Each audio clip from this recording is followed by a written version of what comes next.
अस्सलाम वालेकुम। Film as production के तहत तैयार और रिलीज शुदा इस फिल्म के सरमायाकार ख्वाजा मासूम हसन थे, जिसकी कहानी यूनुस राही ने लिखी। फिल्म के हिदायतकार भी यूनुस राही थे। अक्सबंदी का काम बाबर बिलाल ने अदा किया। उर्दू जुबान की ये फिल्म एवरन्यू स्टूडियो लाहौर में तैयार की गई और 1968 की इस 69 नंबर पर रिलीज होने वाली फिल्म का नाम था अस्मत। अस्मत के अहम अदाकारों में हुस्ना, एजाज, ज़ेबा, असलम परवेज, रागिनी, कुमार, तस्वीर, ज़हूर राजा, सीमा, रजनी, महबूब कश्मीरी, टिंगू, लड्डन, नुसरत आरा, फरीदा, फोमी, निराला, आगा दिलराज और हामिद शामिल थे। इस फिल्म की कहानी क्या थी ये बताने से पहले मैं आपसे कहना चाहूँगा कि अगर आप हमारे चैनल पर नए हैं तो इसे सब्सक्राइब कीजिए और बेल आइकॉन को दबाने के साथ साथ ऑल के बटन पर ज़रूर क्लिक कीजिए ताकि हमारा आने वाला हर नया वीडियो आप तक पहले पहुँचे।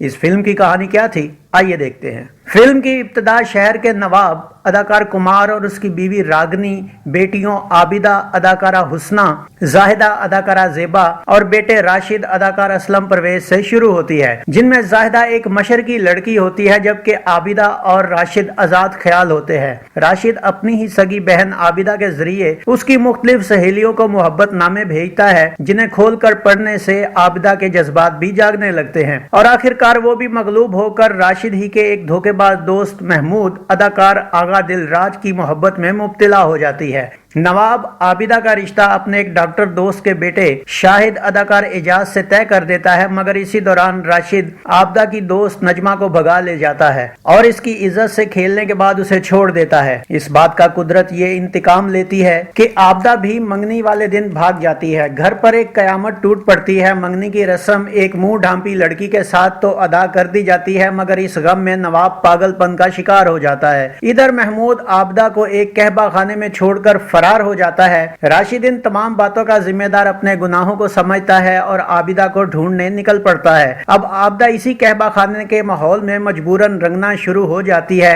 और अपना नाम नीलम रख लेती है। एक दिन अचानक उसकी मुलाकात शाहिद से हो जाती है। एक दूसरे से अनजान होने की वजह से शाहिद आबिदा की मोहब्बत में गिरफ्तार हो जाता है, लेकिन जब वो इसके अड्डे पर पहुंचकर इसकी असलियत जानता है तो उसे धचका लगता है, लेकिन आखिरकार दिल जीत जाता है। शहर शहर आबिदा को ढूंढता भाई आखिरकार शाहिद के घर आकर उसके बाप को आबिदा के मरने की झूठी खबर सुनाता है। शाहिद के घर उसी रात उसके कमरे में ठहरने की वजह से राशिद को शाहिद के तकिए के नीचे आबिदा की तस्वीर मिलती है, जिसके नीचे कहबा खाने का पता लिखा होता है। राशिद वहां पहुंचता है और आबिदा को लेकर घर आता है, मगर उसकी माँ उसे बुरा भला कहकर घर से निकाल देती है। राशिद उसे लेने उसके पीछे दोबारा जाता है, मगर हादसे का शिकार होकर मर जाता है। राशिद की मौत को देखकर उसका बूढ़ा बाप पागलपन के सदमे से बाहर आकर ठीक हो जाता है। आबिदा अब घर से निकलकर एक मदरसे में टीचर की नौकरी शुरू कर देती है। शाहिद और उसका बाप आबिदा के शहर उसके घर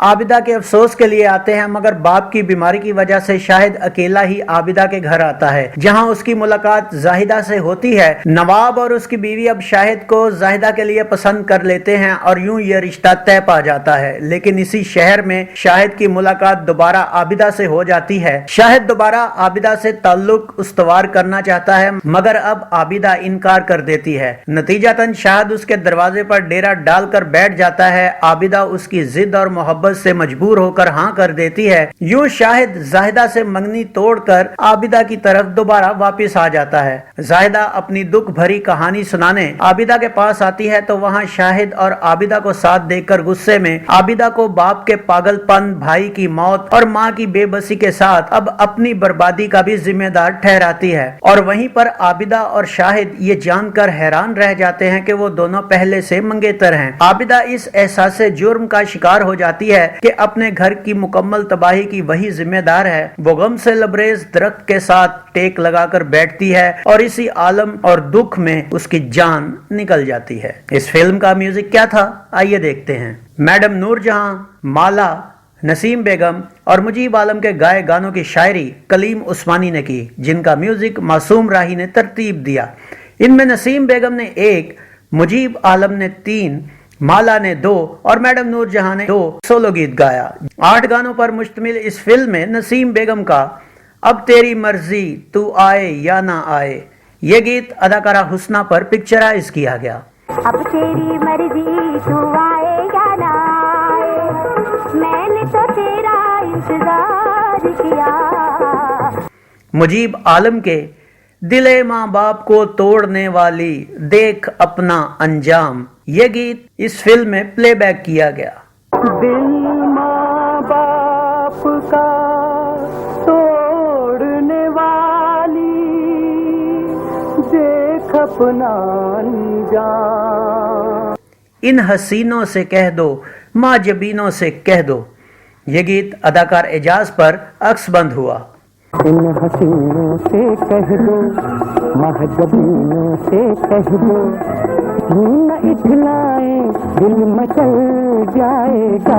سلام اس پر کہ جس نے بادشاہی میں فقیری کی یہ کلام فلم میں پلے بیک کیا گیا۔ سلام اس پر کہ جس نے بادشاہی میں فقیری کی۔ مالا کے ڈولی کا ہار لیے بنو بننا تیرا آئے گا یہ گیت اداکارہ زیبا اور سیما پر فلمایا گیا۔ ڈولی کا ہار لیے بنو بنا تیرا آئے گا، بہنوں میں پیار لیے بنو بنا تیرا آئے گا۔ صلی علی نبینا صلی علی محمدن یہ کلام اداکارہ حسنہ پر شوٹ ہوا۔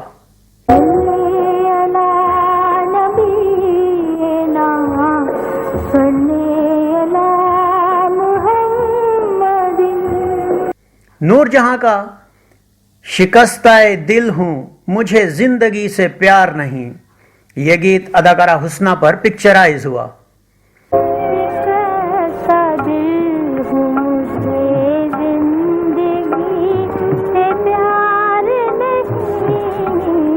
لڑکھڑاتے ہوئے ڈگمگاتے ہوئے یہ گیت اداکارہ حسنہ پر عکس بند کیا گیا۔ لڑکھڑاتے ہوئے ڈگمگاتے ہوئے ہم جو پہنچے میں خانے تو آئیے صدا۔ ناظرین یہ فلم 7 جون 1968 بروز جمعہ کو پاکستان بھر میں ریلیز کی گئی۔ کراچی کے رینو، خیام، ناولٹی، شاہین، سپر، شمع، گلزار، گلستان، حیدرآباد کے فردوس، لطیف آباد کے شاہین اور لاہور کے ریگل میں اس فلم کی نمائش کی گئی، لیکن گھریلو موضوع اور معاشرتی بے راہ روی کے خوبصورت موضوع پر بنائی گئی اس بامقصد فلم کے ساتھ وہی ہوا جو اچھی فلموں کے ساتھ کبھی کبھار بدقسمتی سے ہو جاتا ہے۔ حسنہ کا ٹائٹل رول، زیبا کی خوبصورتی، اعجاز کی وجاہت اور راگنی اور کمار کا تجربہ اور منجھی ہوئی اداکاری اس فلم کو 12 ہفتے سے زیادہ نہ چلا سکی اور یہ فلم ایک شاندار اور اچھوتے موضوع کی فلم ہونے کے باوجود ناکامی کا شکار ہو کر ماضی میں گم ہو گئی۔ تو ناظرین یہ تھا فلم عصمت کا ایک مکمل ریویو۔ امید ہے آپ کو ہمارا یہ ویڈیو پسند آیا ہوگا۔ ویڈیو پسند آیا ہو تو اسے لائک کیجئے، گلفام کو اجازت دیجئے۔ اگلے ویڈیو میں ایک نئی فلم کے ریویو کے ساتھ آپ کے سامنے دوبارہ حاضر ہوں گے۔ اپنا بہت سا خیال رکھیے گا۔ اللہ آپ کا حامی و ناصر ہو۔ اللہ حافظ۔